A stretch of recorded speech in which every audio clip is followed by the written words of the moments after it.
This is Outside the Round with Matt Burrill, a Raise Rowdy podcast. Yeah. What's going on, well, girls and guys? How we doing? Welcome back to Outside the Round with me, Matt Burrill, a Raise Rowdy podcast. Quick shout out to our friends from Surfside, No Bubbles, No Troubles. Today, a very special guest, a young buck who I've been jamming to here recently. He's been putting out some great songs. He's from the great state of Florida, knows a thing or two about being out on those charter boats. It's my boy Madden Metcalf. Bubba, how you doing? Doing great. I'm happy to be here this morning. Dude, I'm happy to have you, man. And coming from Florida, it was nice and warm, and then we had the crazy weather here the other day, and now it's back down to chill again. Yeah, man. I mean, I spent a couple weeks in Nashville when it was real cold and there was ice on the ground and everything, and I was so happy to be back in Florida, and it warmed up about 80 degrees. Yeah. And then I woke up this morning and it's back to cold, and I'm like, oh my God. Yeah, man. How long you been coming up here now? I made my first official trip to Nashville in May of 24, May of 25. Yeah. So not even a year ago. Right. And you've got all this stuff happening right now, man. It's insane. It is, man. It's crazy. It's wild, dude. I mean, I Don't Want to Cry Anymore is a song that I listen to regularly. Like you're putting out some great stuff, dude. You're killing it. Dude, thank you. I'm stoked about what's to come and the future from here, just working. Yeah, man. So I guess take me back to growing up along the coast, kind of the forgotten coast of Florida down there. The Forgotten Coast is a place that, folks, especially from the upper southeast, like Tennessee, Alabama, Georgia, it's all like a spring break kind of thing. They come to Destin or Panama City Beach, and if they're real lovers of the Forgotten Coast, they're going to like St. George. Yeah. And so like growing up along that area is just, for me to live there, I never understood how other folks thought of it until I come up here and they're all talking about, oh, I love Destin so much and I love PCB so much. And I'm like, it's just home for me. It's all I ever knew. And so realizing that not everybody grew up fishing on the coast or even hunting on the coast, duck hunting on the coast, it's super cool, and seeing everybody's, enthusiasm about talking about Florida is just awesome. Yeah, man, that's kind of how I feel. I've been down here in Nashville for about 8 years now, but I grew up about 30 minutes outside New York City. And it's like growing up, I just took it all for granted at what I had access to. So you talk about being from a vacation destination, you just kind of take it for granted. Like life is just being able to go out on boats and enjoy beautiful weather and enjoy some of the best seafood in the world, bro. Absolutely. Absolutely, yeah. I mean, I'm fourth generation commercial fisherman. Wow. So growing up with that, one of my dad's best friends, for now we'll just call him Uncle. I was going, working at his restaurant for a while. I was like off the record 14. Yeah. And there's no child labor laws whenever it's your dad's best friend you're working for. Family business, bro. I worked in my family business from the time I was like 10 or 11. So I got you. And my dad started working for his dad at the same age I started working for him. Yeah. And so one thing led to another, and I'm like, hey, is there any way I could just go out front and play guitar, play the same songs like over and over and over again? And he's like, absolutely, but when we close the restaurant down, you better bring your ass back in this kitchen so we can clean it up. And I'm like, yes, sir. So I got out there and I played the same 10. It was like Hank Jr., some Riley Green, and maybe some Jimmy Buffett, Kenny Chesney. And it's just Florida vibes. Yeah.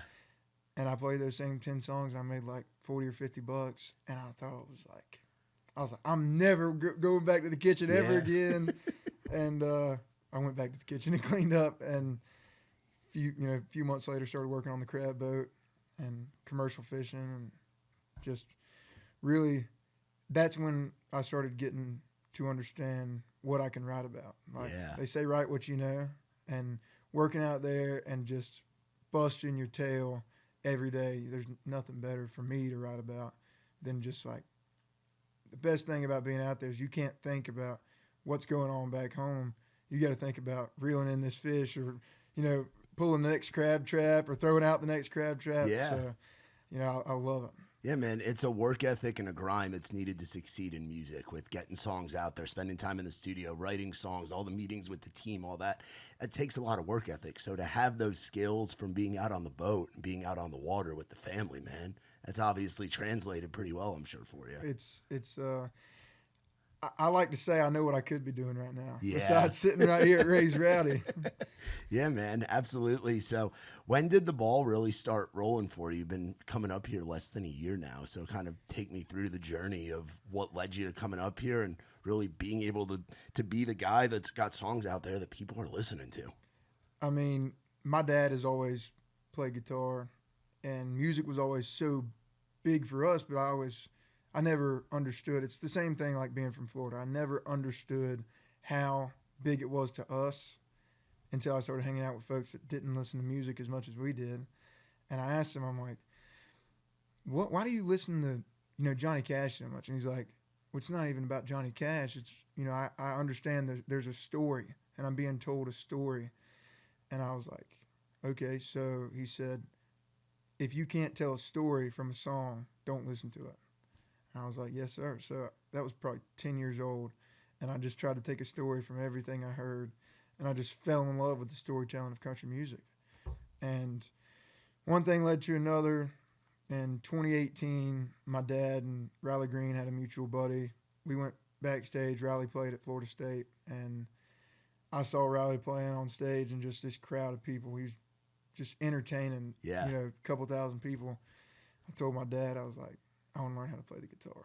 So he taught me, and I thought he was going to kill me. I mean, because I didn't, I wanted to play all the easy stuff, and he's trying to teach me, exactly how to do it right. And I was 13, and finally, after a little bit of practicing and falling in love with it, I started to be a little bit better than he was, and I started writing songs, my freshman year of high school, and I was going off to college. And I asked my dad, I said, look, I got 3 Division III scholarship offers to go play football right now. My dad played college football, high school football. He was my high school football coach. Oh, wow, coach's son. That's a whole other dynamic to get into. And I always like to say, my dad was the coach, but I was never a coach's son. If that makes sense. Yeah. And I just went up to him and I said, look, Dad, you played college football. I got 3 Division III offers from 14 hours away, upper North Carolina. Are you going to be mad with me if I turn down these scholarships to go pursue music? And he's like, no. And I'm like, Dad, are you sure? Yeah. And he's like, I promise you I won't be mad if you go pursue music. And I walked in my room and thought about it for a little bit. And I'm like, no way he's, being for real. I walked back out there and I said, Dad, this is the last time I'm asking, are you sure you're not going to be mad with me? He said, son, I don't have 2 hip replacements and a shoulder replacement because I played guitar in college. That was my answer from then on. Yeah. And so I went to Gulf Coast State College and got halfway through my first semester, and this guy, Freddie Wexler, texted me on Instagram, and I saw the blue check mark, and I was like, I don't know who Freddie Wexler is. Yeah. And I was like, this is definitely a scam, right? And I chat GPT'd him because I had it pulled up for economics. Oh, ask the robots, man. Ask the robots. And chat GPT told me everything I needed to know. And a few days later, Freddie called me. He's like, look, you can come out to LA this weekend, or I can come to Florida in a couple weeks because I got kids and stuff. I'm like, I'll see you this weekend. Yeah. So went out, and there was just a chemistry in recording and writing and the whole 9 yards. It was something great that we both felt. Yeah. And a few months later, signed with him, and within a year, we've just written 1 million songs and signed with MCA, early this year. Yeah. It's been crazy what we've accomplished together in the last year. Yeah, man, and it's really just getting started. I want to go back to you asking your dad that question, and I think part of what even for me with moving down here from New York, I moved down here when I was 23 and really took a chance. Didn't know a lot of people down here, and my parents were like, go for it. Having parents that champion you and are like, hey, go do your thing. Like, that is such a huge thing to have. So for your dad to say, I'm not going to be mad if you turn down the scholarship and don't follow my footsteps here, but you do what you want to do, man. Like, you wouldn't be where you're at today without that moment. Absolutely. He's it's really cool that I can send him, hey, this is a demo of a song we wrote today, and by the time I get back, he works in my uncle's restaurant on Friday, Saturday nights, and he, char grills and does all the snapper and the whole char grill and stuff. Getting me hungry over here talking about that. He's on aux. He runs the Bluetooth. Nice. And so he's playing all these songs I've written for all my buddies in the kitchen.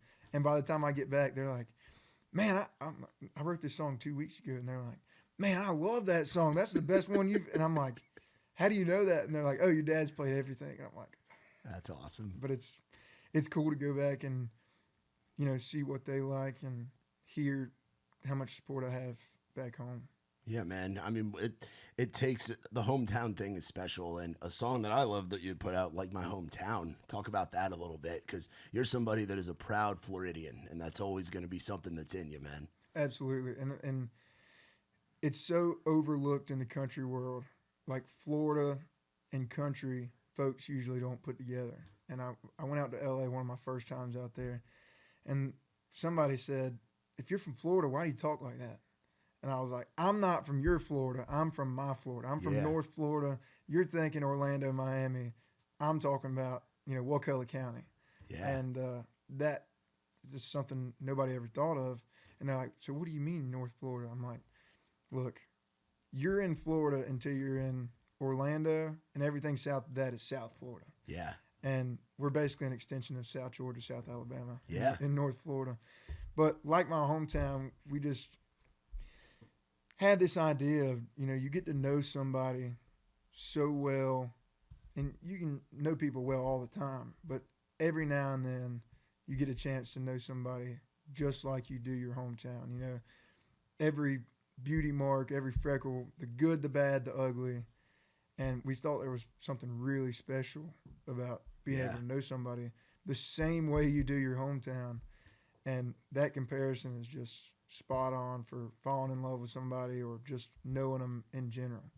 So it was really special to be able to, relate those two things and bring out the hometown in my music.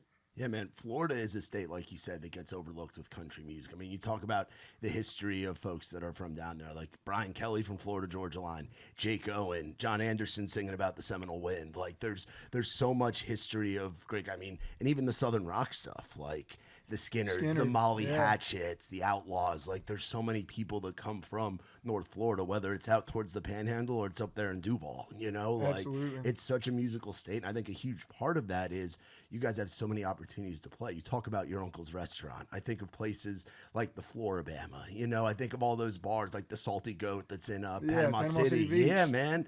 And like the locals that are down there and the tourists, they love live music.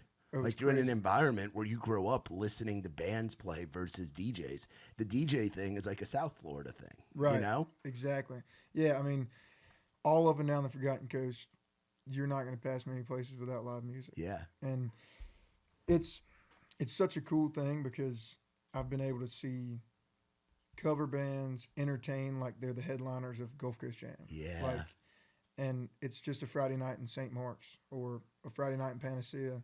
And these cover bands are doing the same thing that Wallen's doing for just 5% of the people. Yeah. But it's really cool to be able to take notes from folks who have been doing it and doing the road thing for a really long time. Yeah, man, because there are so many cover bands that do that road thing or play at Flounders down there. That's another spot that I remember my buddy Trey Lewis used to play at all the time doing cover gigs, and it is such a part of the culture. I mean, the Floribama is an institution that we've gotten to be lucky enough to do some events with Raised Rowdy down at. But it's like live music is just so championed, and there are so many guys or girls that make livings just being full-time musicians living down there in Florida because you have the opportunity to play shows all year round. Exactly. I mean, it's something I'm so grateful for, and going to other places, the only place you see something like that is here in town. I mean, in Nashville is the only place you see that has as much live music as 38, Destin, Panama City Beach, Panama City. Like, you don't see that anywhere else besides here in town. And everybody's good down there too. Yeah. People are solid And like the live music thing. When I moved to Panama City to go to college, I was trying to book my own shows, and I wasn't with Freddie yet. And all these bars have such talented bands that it's like so hard from the outside to move in and try to book these shows. Yeah. And it's like, even if they hear me, I send them videos, it's like their schedule is booked for the next year. Well, they know who draws. Exactly. They know there's a band that's been playing there for a decade or two. Yeah. And they know every Friday night they have them at the Salty Goat or wherever. They're going to get the same 50 to 75 people, and that's going to pack that bar out. Yeah, a buddy of mine plays with Danny and the Chicks. They're fantastic. That dude shreds and can sing too.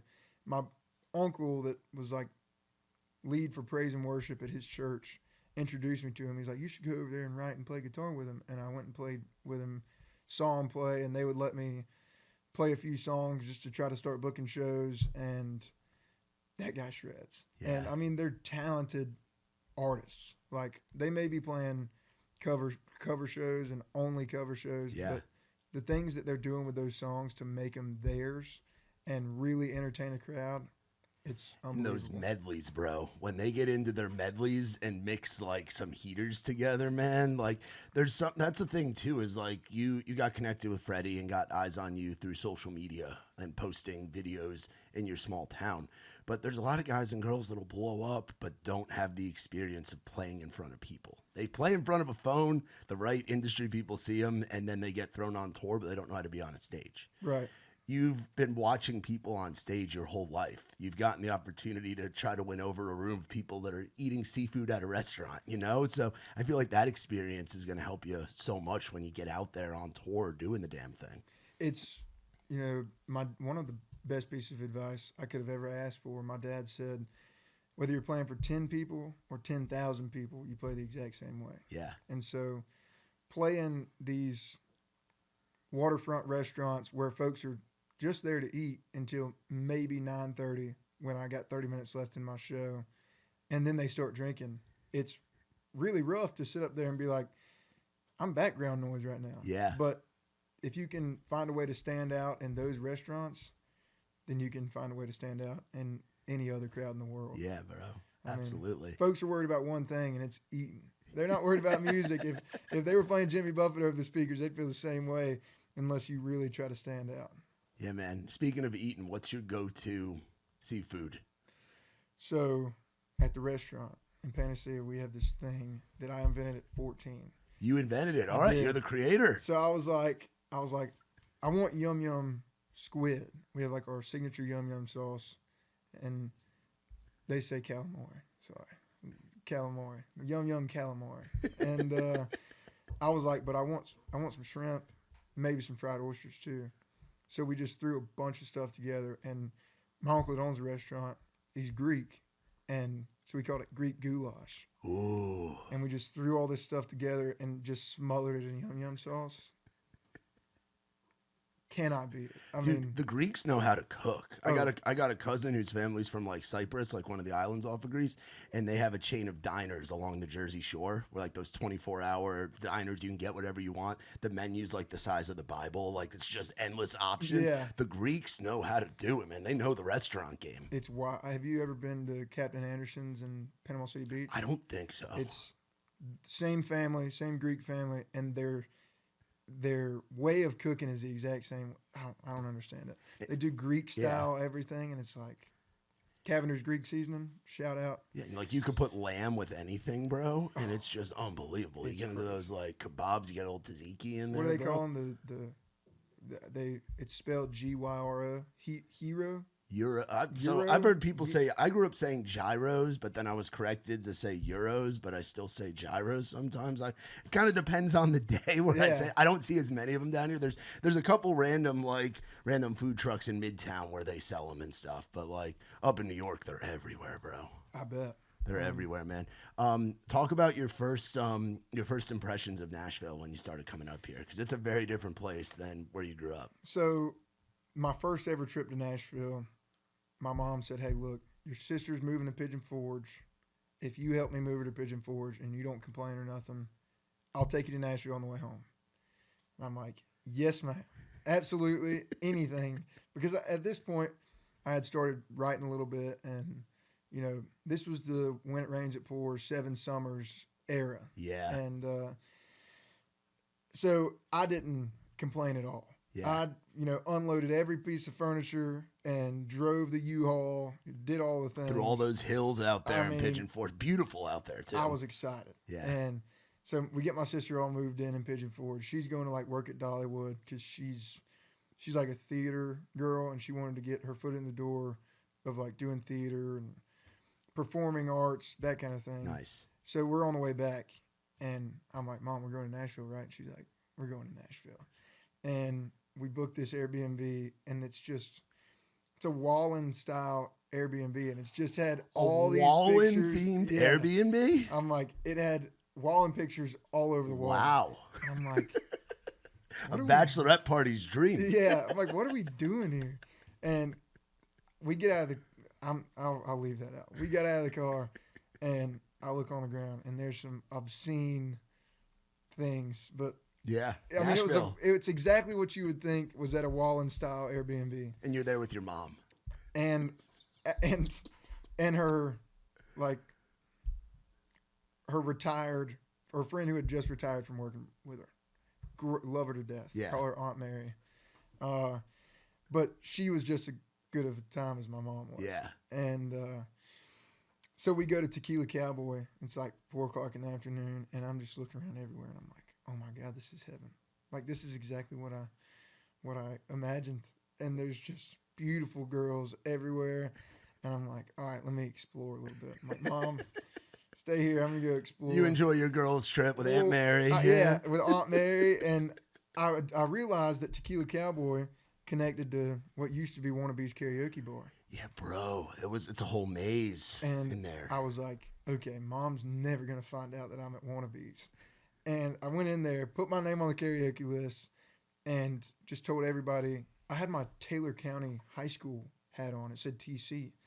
And I was like, oh, this is just technical college. I just graduated. I'm a welder. I'm 22. Yeah. I'm like 16. Like, I convinced a couple groups of girls to buy me water on the rocks. Yeah. And I got my name on the list, and it turned 7 or 8 when they started checking IDs, and I just kept my head down. Yeah. And I finally got up on the stage, and I sang When It Rains, It Pours, and just put on a show, and the place went crazy. And I was like, oh, my God. Like, I'm living the dream right now. Yeah. And I put 7 Summers down, and at this point, the list was like an hour long. Yeah. So I got Aunt Mary and my mom and my sister to come into Wannabe's, and when I sang 7 Summers, I was just like, there was like 10 girls that came up on stage, and I was like, I'm 16. I'm in Nashville. I thought it was the coolest thing in the world. That was my first impression of Nashville. Wow. And I was like, I got to come back. Legendary shit right there, bro. And I didn't come back until it was like an official Nashville trip for writing, and thank God. God knows what would have happened if I'd have come back before then. Yeah, if you had moved up before you were ready. Well, dude, what a moment. God's plan, baby. Dude, I'd say so. That's incredible, man. Wow. Yeah, and TC now isn't even there. Now it's, I believe that's Posties, right? I think Post Malone's is under Aldean's now. I think they rebranded it. So now it's like, it's Posties and then Aldean's, and then you have Luke Bryan's. Wannabe's isn't even there. Wannabe's isn't even there. Yeah, man. You got to experience semi-OG Broadway, dude. Because when I first moved to town, I was a door guy at Whiskey Row. So I would have been one of those bouncers that would have been giving you a second look back in the day, you know? Yeah. And yeah, man, that you were talking about how it's like how they all connect to each other. And it used to be like a trick when there'd be like the long lines. Because I remember when Aldean's first opened, when they built that thing, man, like been in town a minute now. And it was like if there was a line to get into Aldean's, you could go in through the Wannabes side, or you could go in through the Sun Diner side, and there were like all these little alleyways within the building. So you could go into the diner, act like you're getting a table, then sneak through the employee thing and end up in Aldean's. Dude. And cut the line. That was that old, like, being up, just working on the street. That's you learn all this scenes, stuff. Yeah, yeah, behind the scenes, man. 2018 Nashville stuff, you know? OG stuff. OG stuff, man. How did that compare to your first trip out to Los Angeles with Freddie? Different world, I huh? like to say, I told Freddie, like, the second day in LA, I'm like, look, dude, I felt more in my element in the Dominican Republic than I did in Los Angeles. Yeah. It's just like, because DR is more like Florida than LA is. It was crazy. I mean, it's a culture shock. And a lot of people. So many people. And the traffic, I'm going back to my Airbnb. It's like 8 miles away, and it's like 50 minutes. I'm like, what is going on? I can go 15 miles in 15 minutes at home. Yeah. I didn't understand it. It was crazy. It's culture shock. Yeah. But I told them it'd be the same way when they come to Wakulla County and see how we live out there. Have they been down there to see you? We've had some of the media folks come down, and they loved it. I'm really excited for Freddie and them to get their first taste of fishing. And man, I can't wait for you to write a hit with Freddie out on the beach. Really? I mean, St. George Island. Yeah. I've written some songs on St. George Island about some bad decisions. Yeah. That's a place to do it. Yeah, 100%. That's a place to do it for sure, man. For sure. So, what I love about your sound, man, is it's like it's such a thing that I think everybody's craving, where it's like it's got some up tempo, like sing along. Like I was talking with the team, and it's like I don't want to cry anymore. Just plays in my head, plays in their head over and over and over again, man. Where it's like, where are you coming up with these melodies, and kind of take me through the process with working with Freddie and the folks that you are. It's really cool because I had an image in my head about where I wanted to be in 10 years or less, and Freddie helped me sharpen the image of where I want to be in 6 months. And being able to write with a melodic genius, you know, there's no denying that. And just see that going to country music, it's like, I used to hate the songs I didn't want to hear myself, like, and then we started, you know, putting out what's going to be on the EP.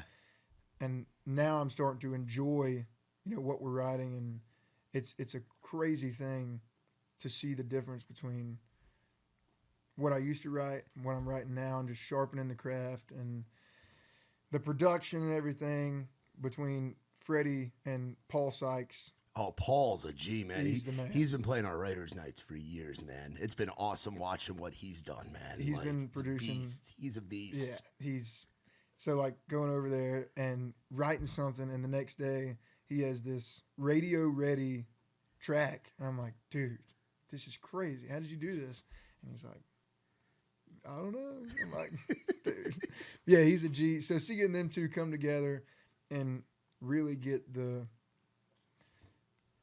I don't want to say, it's not poppy at all, but just the almost, you know, Freddie worked with Billy Joel, almost that Billy Joel style of flowiness. Bro, it's stuff that I want to sit on a boat and listen to. Exactly. It's perfectly reflective of where you're from. Well, thank you. It's going to, like, to me, like, all the kids going out on spring break right now, like, it's a song that needs to be on the getting ready to go out playlist. Like, it is spring break kind of shit. Like, it is awesome. I hope so. I mean, with my debut EP, Saltwater Southern, coming out March 20th, I'm super excited for, you know, I was super strategic about, this is spring break time. This is when everybody's going to start going to the beach again. And I want them to be listening to Saltwater Southern. Yeah, what is Saltwater Southern to you? Like, I love that. I love that phrase, and I think I know what it means, but tell me what Saltwater Southern means to you. We had this predicament we were in that I was like, this is super me. Like, all these songs are, it's really hard to think about anybody else putting them out. You know, it'd be cool, but it wouldn't mean as much not being from Florida. And just the slow way of living. And like we said earlier, it's so overlooked with the accents and the Southern way of life because you're from Florida. And I'm like, 20 miles or 50 miles south of Georgia. So like, Yeah. and we had a couple phrases we came up with. It's like coastal cowboy. And I'm like, well, I'm not a cowboy. Yeah. Now, I don't want to be a cowboy. And finally I was like, what do y'all think about Saltwater Southern? And it's really just that same slow way of living, woods and water, you know, where the trees meet the Gulf. Being able to go, you're hunting ducks, Yeah. hunting turkeys, you know, you're hunting ducks on the coast, hunting turkeys in the woods on the coast, and you're fishing all in the same spot. Yeah. Hunting alligators, you know, the whole 9 yards. It's very niche, and it fits me perfectly. And the track list of the EP, couldn't think of anything else to describe me as an artist and what I can do, where I come from better.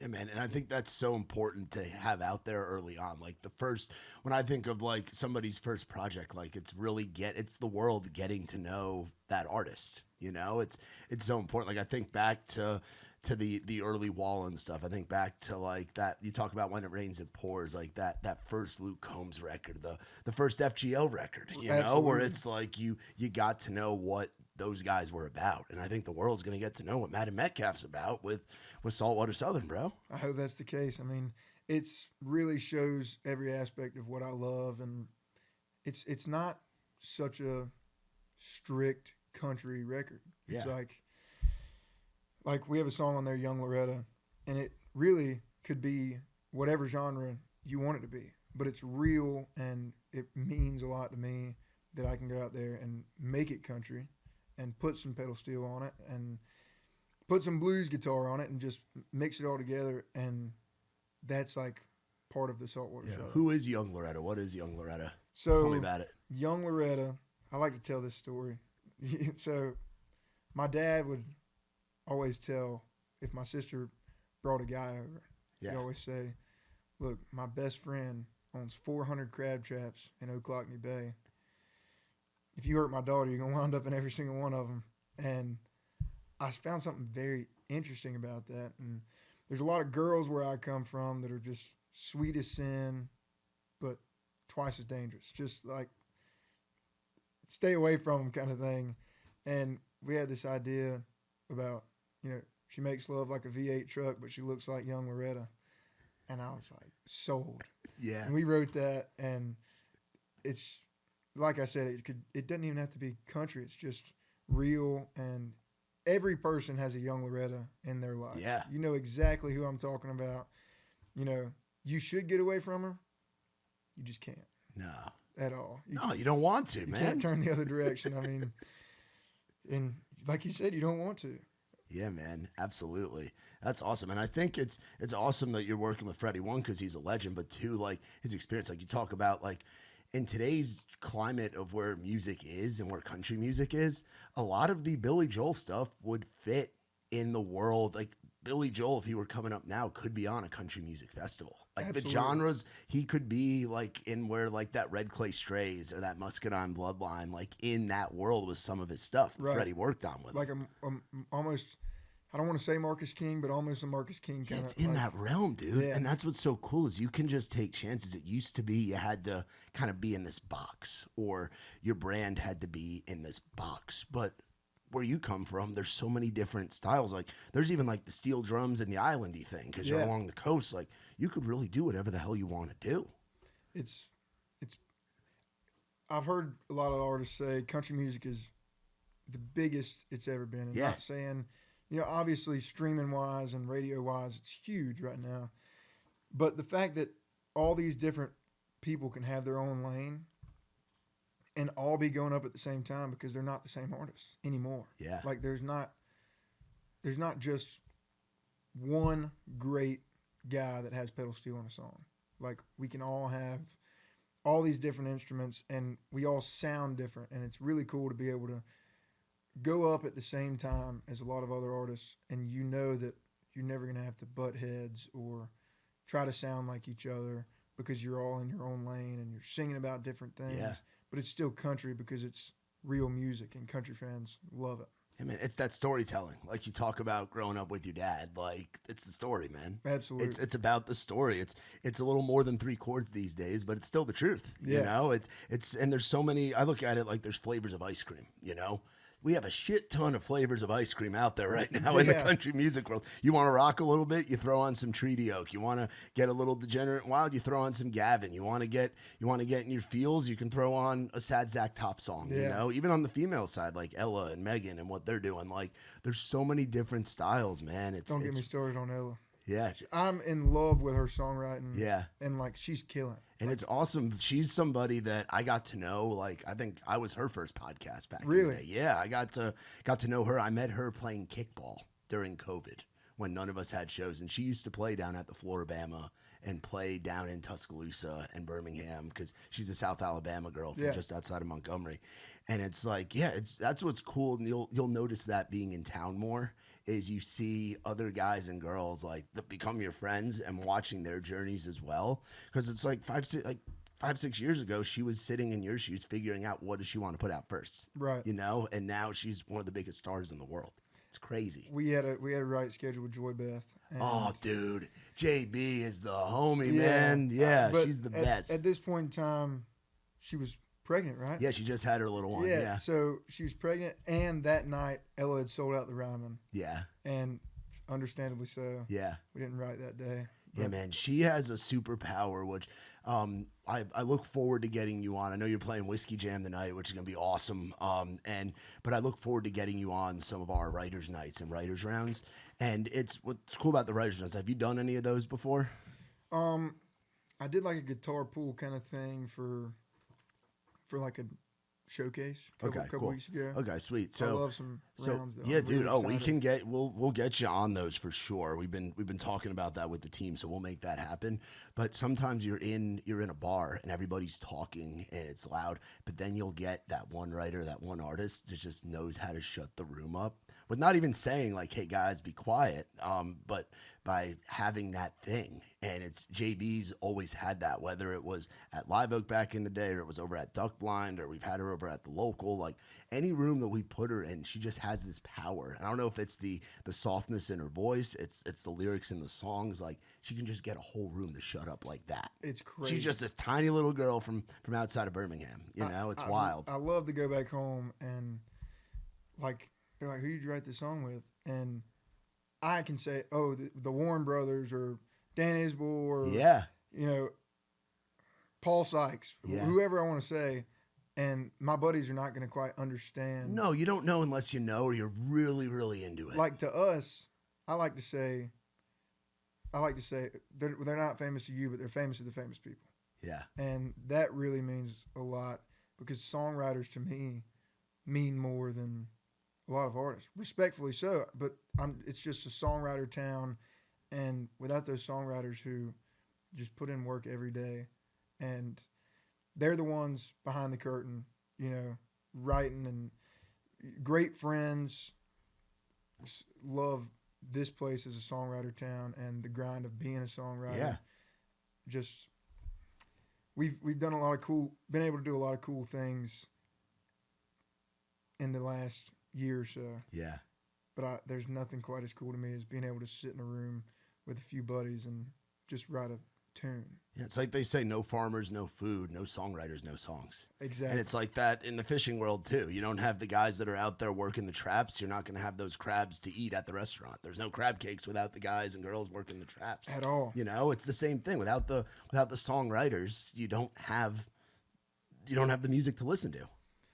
It's an ecosystem. But I love how Nashville recognizes that. Yeah. And you know, Freddie's, when we were going to writers' rounds and stuff, just meeting with different writers and writing, and he's like, I've never seen a place embrace songwriters quite like Nashville does. Yeah. And that's so special. I'm sure to him, it's really special to me seeing, you know, how grateful Nashville is to writers. And when folks come to Nashville, they do want to go see the writers' rounds, and they want to go to the Bluebird, and they want to go to the listening room. Yeah. And that's just the coolest thing to me. Yeah, man, it is. So we're in the spring now of 2026. We got Saltwater Southern coming out. But what are the big things that you're excited for this year? Turkey season opens up next Okay, Friday in Florida. I will have to. I've never gone hunting in my life. I'm a Yankee Doodle dandy. Grew up outside New York City, so I've never been out. I've had a lot of friends. I've worked with guys and girls from Alabama and Georgia and Florida and all that. I've never been hunting, but the turkey in Florida is the Osceola, right? Way south Florida. That's way south. Yeah. So you're hunting like normal turkeys where you're at. Easterns, yeah. Easterns, okay. Easterns, the Eastern wild turkey. I was born and raised deer hunter. So, Okay. I mean, between my dad and my grandpa, it was just deer hunting. And it's all they took me to do. And then the last couple of years when I could start to kind of make my own money and afford to go duck hunting, I'd go with buddies duck hunting, and I fell in love with duck hunting. And then I got into this turkey thing, and I got the itch. I've heard the turkey itch. I know Gary from Muscadine Bloodline. He was, again, deer hunter forever, had gone out, done his thing, because they're Mobile guys, so they're lower Alabama. But then during COVID, he got really into turkeys. And now he's like gone all over. I think he's got like 20 or 30 states that he's killed a turkey in. He has them all mounted on his wall. Like, I hear when you get into turkey hunting, it's a different level than any other kind. And I thought buck fever, like when you harvest a buck, especially a big buck, Yeah. and you're just like shaking, you can see your thick jacket moving because your heart's beating. So That famous Luke Bryan video, is he down? Is he down? Is he down? Is he down? Is he down? I brought that up to a mutual friend of Luke's, and he thought that was scripted. Like, he thought that was a parody video making fun of one of the hunting shows. And I'm like, dude, that is Luke after he killed a buck. And he's like, that's hilarious. I never knew that. Buck fever. Yeah. But so they say, duck hunting, you don't really get that. You get like the high five and the buddies, and oh my God, 6 ducks just flew in and we got all of them. Yeah. And they're flying at Mach Jesus. But with turkeys, I've heard it's buck fever times 10. Yeah, because you're having to call that thing in. Like, it's a whole different level of strategy from what I've heard. Primal. Like, Yeah. you're sitting right there with a wild animal, and you're acting like a hen, and they're chasing you. You have to outsmart them. I'm really stoked for it. I haven't killed one yet. This year's my year. I'm super stoked for it. That's awesome, dude. So turkey season coming up, the EP coming out. What are we looking at for the summer? Radio and, hitting the road, hopefully, and just Nice. doing all the things. Staying busy. Yeah. I can't stand to go back home and just look around like back to reality. Like, Yeah. I mean, I went home last week for the first time since Christmas, and I realized I was sitting on my behind, and I was like, what am I supposed to do this week? So I called my uncle and I said, hey, y'all need help at the restaurant? He said, yeah, and we need help on the crab boat too. And I was like, dadgummit. So I went back and hopped on the crab boat. But it's funny because all I ever wanted to do when I was commercial fishing and working in the restaurant was come here and play music. Yeah. And now it's so awesome that I can go back home and work at the restaurant and bond with those guys, and that they can see that I'm not forgetting about them, and I still love to do that. It's like I said, it kind of blocks out a little bit of the noise. Yeah. When all you can think about is shaking the next trap or pulling the next trap. Yeah, dude. I mean, and also at the same time, it's such a grind up here to be able to go back home and get completely away from it for even if it's just like 24, 48 hours. Like, it's a quick trip home and you get out on that boat and you're not worrying about all the chaos that's going on with your career. That's got to be nice to get out on the boat. There's no meeting I have to be at. Yeah. There's no like, oh, I got to write in 5 minutes. It's just throwing crab traps, pulling crab traps and throwing crab traps. Yeah. How long have you been living up here?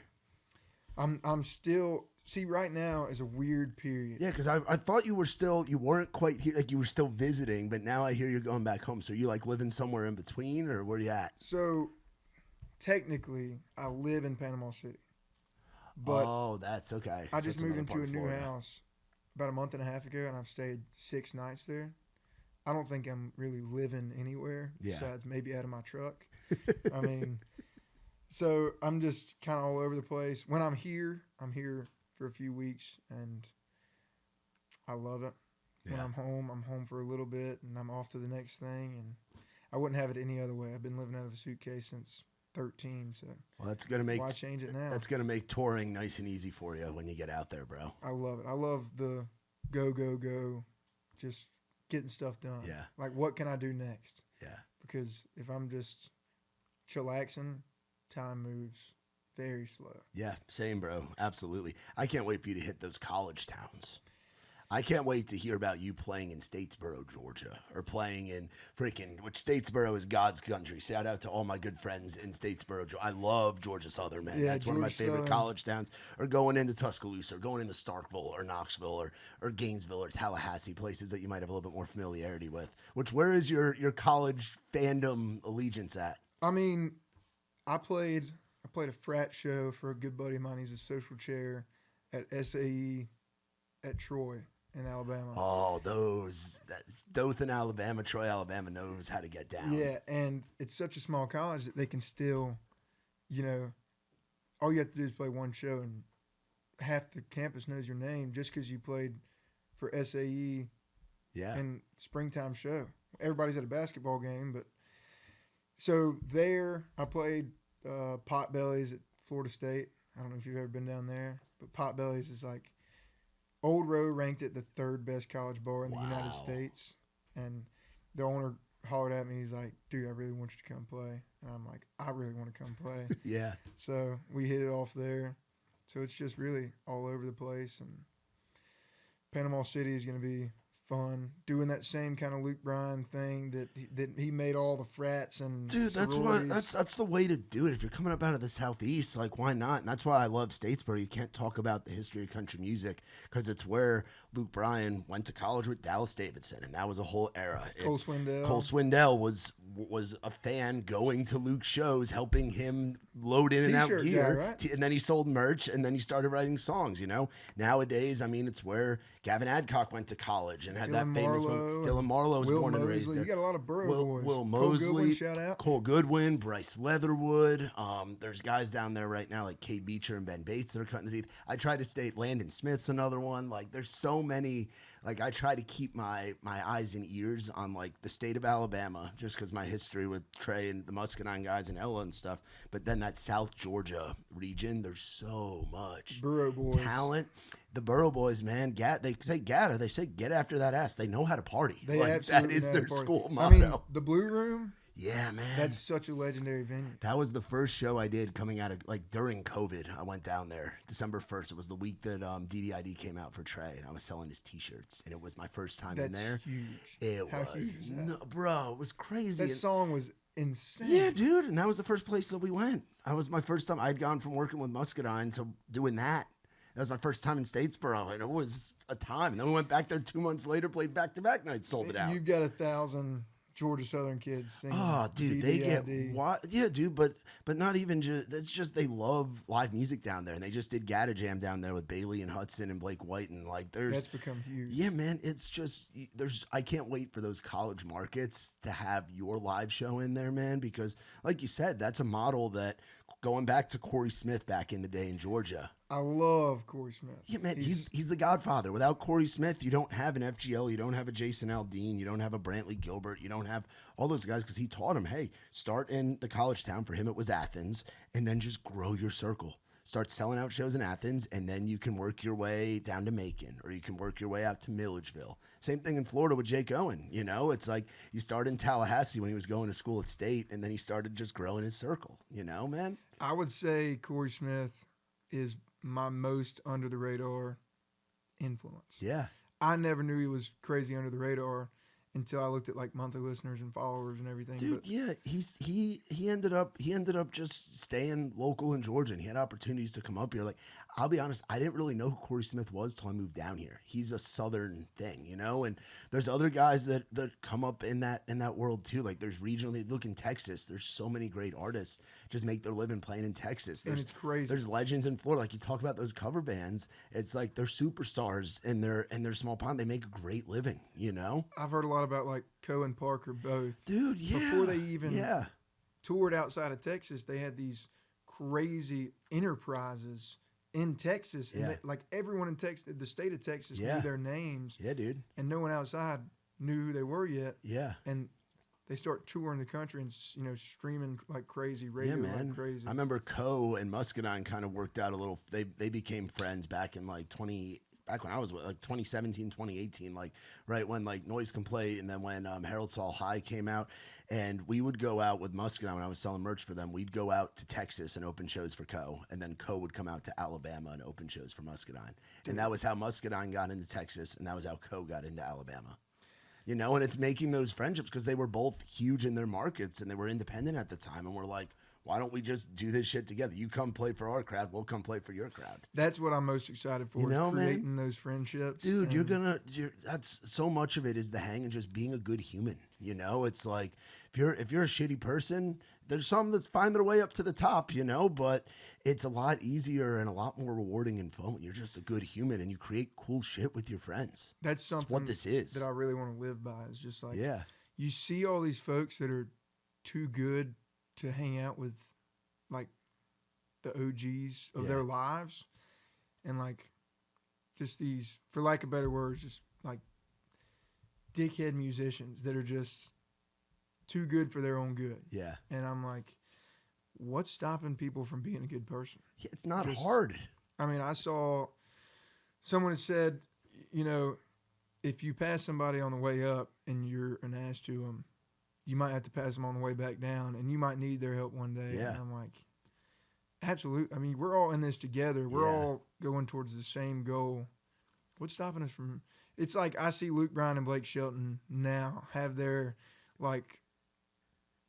talking battles on Instagram and all their moments, and I'm like, it's so cool to me that I can make friends and lasting friendships. I mean, they've probably been friends for 20 years. Oh, yeah. And so that's what I'm most looking forward to, and hitting the road with, folks like that, and just writing with them, and like the Co Parker thing, like they're best friends, and they're just on the way up together. Yeah, dude. And you're going to find those guys and girls that you connect with here in town and that are going to be like part of your class. Like when I moved here, my class was Trey, and it was Ella, and it was Dylan Marlowe, and it was like that 2018 to 2020. And then all the COVID kids moved here. And then it's like you have like you instantly, there's that instant bond when you're out in the bars with the other people that are new to town, because you're all new here. So it's like you build those bonds and those friendships and those connections with the other guys and girls that are new here. And it's it's almost instant. Yeah. Like I know you got Dalton Davis on.